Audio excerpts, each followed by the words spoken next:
Oke, assalamualaikum warahmatullahi wabarakatuh. Selamat pagi. Pagi ini kita ketemu lagi dalam program English My Way, belajar bahasa Inggris dengan metode rumus. Ya, pada waktu yang lalu kita sudah belajar 5 tensi sekaligus dengan menggunakan pola subject, verb, object, and complement. Jadi 5 tensi sekaligus tanpa harus mengetahui nama tensisnya.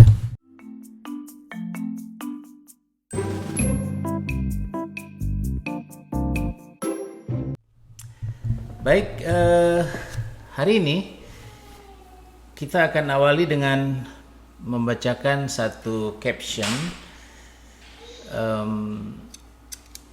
Terlebih dahulu, lalu kita tandain mana kata kerjanya, mana subjek, objek, dan komplement. Dan ada hal baru pada pertemuan kita kali ini, yaitu tentang kalimat dengan verbnya itu, ya, atau pengganti verbnya itu adalah to be, seperti ini. Jadi kalau sebelumnya kan kita langsung menggunakan kata kerja atau verb yang memang katakanlah ini active voice, kita langsung menggunakan kalimat kata kerja aktif, contains. Tapi hari ini untuk kalimat yang pertama ini, yaitu tentang kalimat yang berisi to be, ya. Baik, kita mulai. Mari sama-sama kita baca terlebih dahulu. Saya kira bisa terlihat caption ini di whiteboard, ya, di flip chart. Cow's milk is a good source of protein and calcium, as well as nutrient, including vitamin B12 and iodine.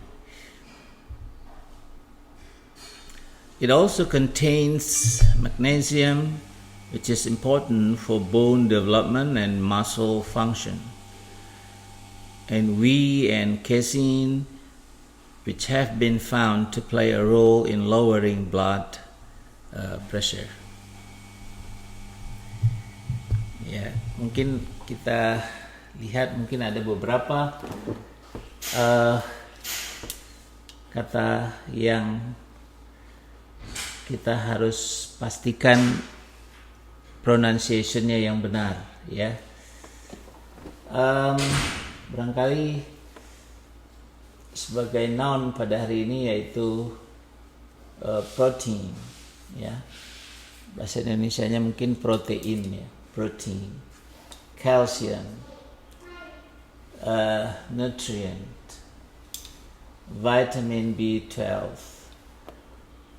Ini ada dua. Jadi kalau bacaan United States iodine kalau saya nggak salah, tapi British maybe iodine. It also contains magnesium, which is important for bone development, and this one, how to pronounce it, muscle, okay, muscle function. How about this one, whey, yeah, whey and casein. It has been found to play a role in lowering blood pressure. Nah, itu kalimat yang kita sudah pelajari sebelumnya, yaitu kalimat nomor 2, ya. Eat sebagai subjek, contain sebagai verb, kemudian magnesium objek, ya. Jadi dari kalimat ini kita bisa tahu bahwa ini adalah bentuk satu, betul ya? Karena ini bentuknya adalah bentuk narasi, cerita, dan ini udah menjadi satu kebenaran bahwa cow's milk contains magnesium.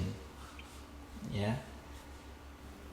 Nah, kita sudah belajar bahwa bagaimana kalau dia akan, nomor 3, it will contain magnesium.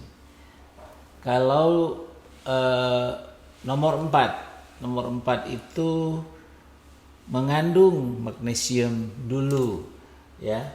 It contained, di sini ada ed, ya kan? Nomor 5, it has contained. Ya, jadi di sini juga ada ed. Ini kita udah belajar sebelumnya. Jadi kalimatnya jelas ada kata kerja di sini, verb. Ya. Tapi hari ini kita akan fokus pada kalimat yang hanya ada to be, ya, di dalamnya sebagai pengganti kata kerja. Ayo sama-sama kita baca yang ini. Cow's milk is a good source of protein and calcium. Ya, barangkali kalau untuk latihan cukup sampai di situ. Atau cow's milk is good source of protein saja, or cow's milk is a good source of protein and calcium. Nih, as well as ini untuk additional information about cow's milk, susu lembu, ya. Apa itu additional informationnya? Nutrients. Jadi ada nutrisi di sana, including vitamin B12, termasuk juga vitamin B12 and iodine atau iodine. Nah, ini sebuah kalimat lengkap, ya. Yang kita tahu ini adalah bentuk 1. Nah, sekarang mari kita buat dia di dalam sebuah pola, ya, sebuah rumus yang barangkali kita bisa tuliskan dalam 5 tensi sekaligus.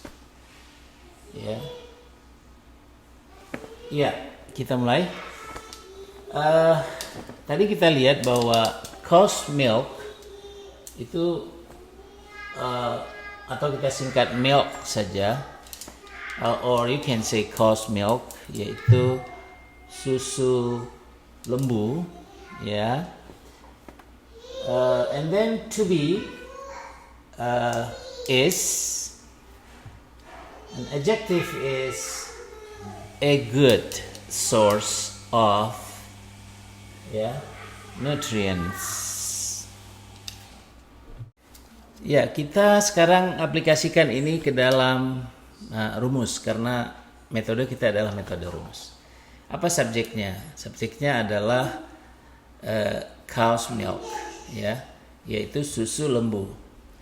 Atau kalau mau disingkat milk saja juga boleh. Kemudian to be-nya adalah is, ya, is ada di sini sebagai to be. Ini bentuk 1. Apa adjektifnya? Adjektifnya adalah good, ya. Good artinya baik. So a good, noun-nya adalah source itu sumber, source of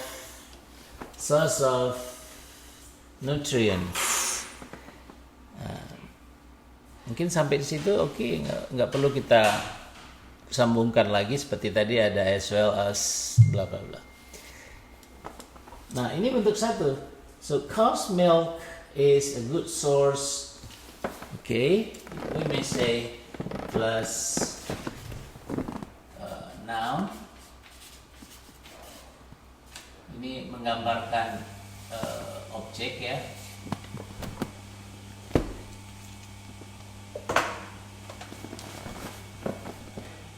Nah, komplimennya apa, ya? Kata keterangan waktunya misalnya apa yang cocok. Jadi always, we can say always. Kalau yang lalu kita mengatakan every morning karena itu kebiasaan. Tetapi dalam bentuk tulisan seperti ini barangkali janggal, ya, kita katakan susu lembu itu sumber nutrisi yang baik ya, tiap hari misalnya kan agak janggal. Jadi kita bisa katakan atau kita tidak perlu sebutkan, tapi ini udah pasti adalah bentuk yang pertama. Ya.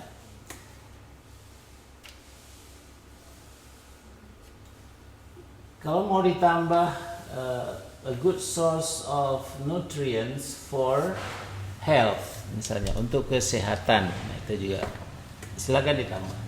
Jadi cow's milk is a good source of nutrient for health or for our health, ya itu juga bisa. Bagaimana dengan nomor 2? Nomor 2 tetap pakai to be ya. Jadi kalau di kalimat active voice dengan kata kerja yang 2 tadi contains, tentu ini di sini adalah bentuk sekarang ya. Ya, dikerjakan ketika diucapkan. Tapi untuk yang pakai to be ini sama ya. Jadi 1 dan 2 ini sama. Ya. Cuman untuk dipahami bahwa nomor 2 itu untuk keadaannya sekarang. Bagaimana dengan nomor 3? Cow's milk. Ini di sini ada auxiliary verb shall or will karena milk ini bisa tidak bisa dihitung, dia tetap sebagai singular, maka kita akan pilih will ya. Kalau kita katakan shall ini lain lagi artinya ya, artinya bisa seharusnya gitu ya. Ini akan, ini untuk menunjukkan angka akan. So cow's milk will be, to be-nya menjadi be, will be a good source of nutrient for our health. When? Ya. When? Tangan waktunya kapan? Maybe next month. Why next month? Kita udah minum selama sebulan dan kita mendapatkan hasilnya. Sekarang nomor 4. Nomor 4 kita tahu bahwa nomor 4 ini sesuatu yang dikerjakan pada waktu tertentu di masa lalu. Nah, dalam bentuk kata kerja to be, subjeknya kita udah tahu adalah cow's milk. Maka di sini karena dia singular kita pakai was ya, or was. So cow's milk was a good source of nutrient. Jadi was ya, a good source of nutrient for health. Ya, long time ago. Jadi dulu itu bagus. Nah, sekarang mungkin nggak lagi. Dan kenyataan memang ada yang protes ya. How about number 5? Number 5 ini kalau dinamakan dalam tenses itu kan simple present perfect tense ya. Tapi kita tidak mau katakan itu, bahwa itu memang sudah menjadi sudah proven ya, itu sudah bisa diterima oleh semua orang. Kalau udah begitu maka kita nyatakan dalam nomor 5. So cow's milk ya, has been a source of nutrients for our health already ya, kita bisa katakan already bahwa susu lembu itu sudah menjadi sumber protein yang baik bagi kesehatan kita. Jadi already. Or you can say in a period of time, say for 2 years, yeah, atau sejak since 1955 gitu ya. Jadi kita bisa tentukan waktu juga, tapi tetap dia sebuah range. Sejak kapan sampai kapan, atau sudah berapa lama begitu. Ini untuk membedakan dengan nomor 4. Kalau nomor 4 di waktu tertentu. Ini nomor 4, coba kita ulang. Cow's milk was a source of nutrients for our health, ya. Waktunya, ya. Seperti in, ya, 19 or in 2021, ya. Or not sin.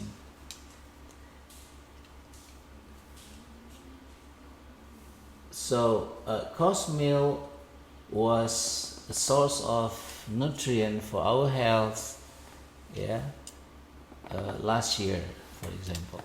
Jadi waktunya tertentu. Ya, kita langsung belajar 5 tenses untuk menggunakan kata to be. Nah, untuk latihan conversation, untuk percakapan, kita pertama, kunci dalam percakapan adalah satu, kemampuan kita mendengar pertanyaan atau mendengar statement. Yang kedua, kalau kita ingin, nggak boleh diam aja, kita harus bisa membuat pertanyaan. Membuat pertanyaan bisa dari kalimat yang sudah kita dengar tadi. Misalnya, cow's milk has been a good source of nutrients already. Bagaimana membuat kalimat tanyanya? Nah, okay.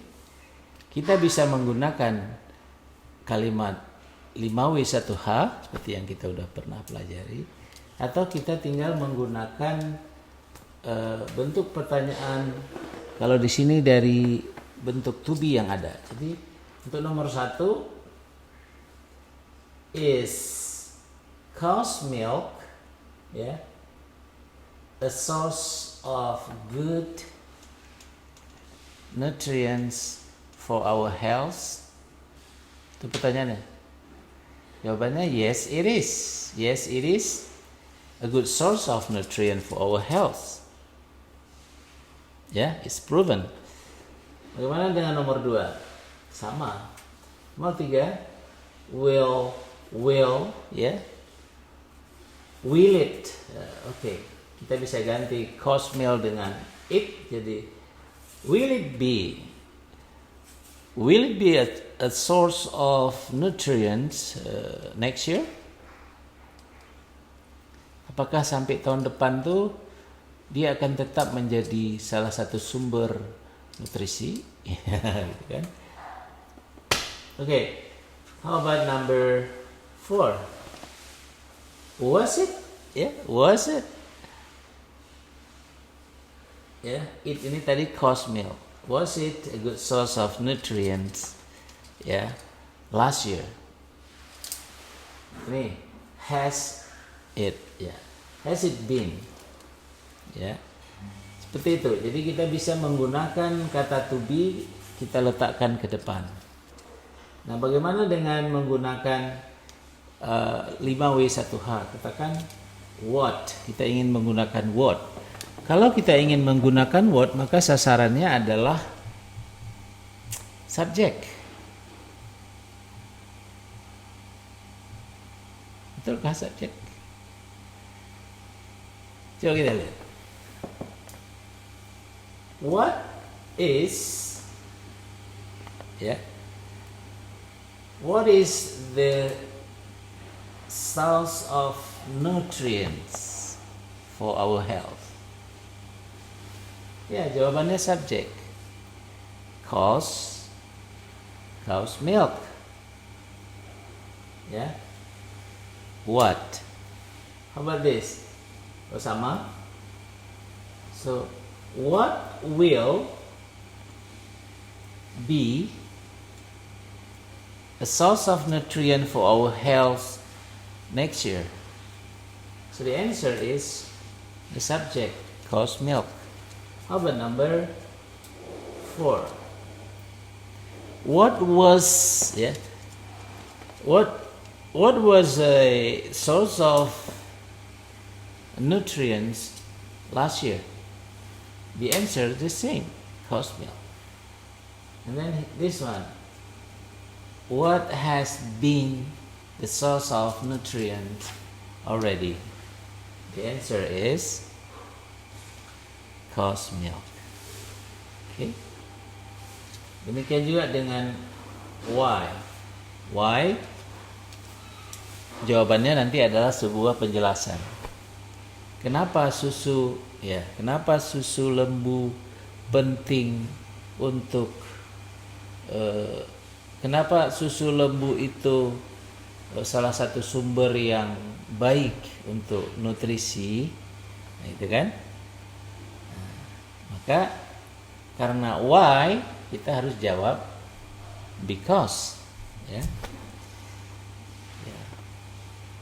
Because nah kita harus jelaskan it contain bla bla bla. Tadi sudah ada di dalam caption yang udah kita baca. Ya, begitulah cara melatih pertanyaan, ya. Untuk saat ini kita hanya menggunakan to be, ya, yang ada di dalam kalimat itu dan menggunakan 5W1H. Silakan berlatih. Saya kira dengan berlatih membuat kita lebih lancar, ya. Ya, sekarang dari kalimat ini coba kita baca. It also contain magnesium which is important for bone development and muscle function. Di sini aja. Oke. Kalau kita ingin agar seperti kalimat yang hanya pakai to be, kita coba menggunakan subjeknya ini. It mean goes to cow's milk, okay, and then this one is kata sifatnya adalah important. Important for what? For bone development and muscle function. Okay, full stop sampai sini. Okay. Mari kita baca ini. It is important for bone development and muscle function. Oke, sekali lagi kita baca. It is important for bone development and muscle function.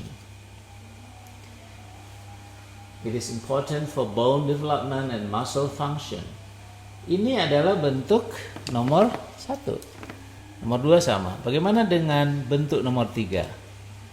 Ayo, siapa bisa?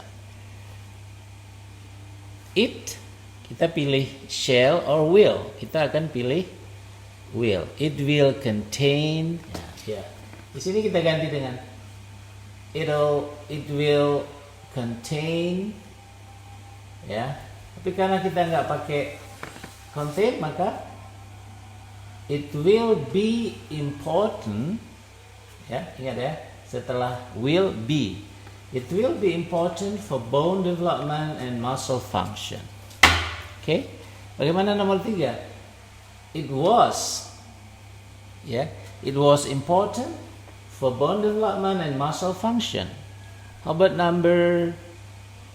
tadi nomor 4. Bagaimana dengan nomor 5? It has been important for bone development and muscle function. Simple, ya kan? Nah, tapi kalau kita ingin memakai kata kerja aktif contain, silakan. It also contain magnesium. Nah, tambahannya which di sini, ya. Ini alasan kenapa dia penting. Ya. Ini keterangan tambahan tentang apalagi yang dimiliki oleh si it ini. It ini adalah cow's milk. Ya. Atau penjelasan tentang kenapa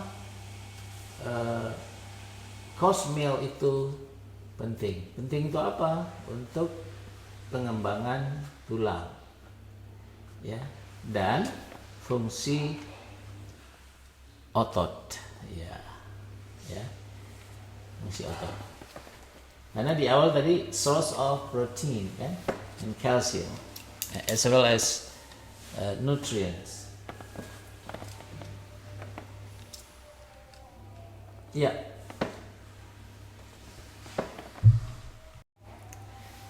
Ya, dari caption ini juga kita lihat bahwa sebelumnya kita sudah mempelajari passive voice, remember?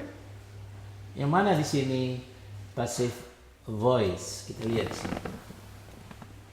Which have been found to play a role in lowering blood pressure.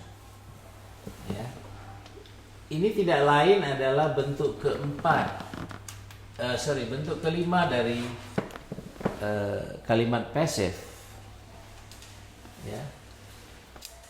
Jadi kalau which ini kita ganti dengan it, ya.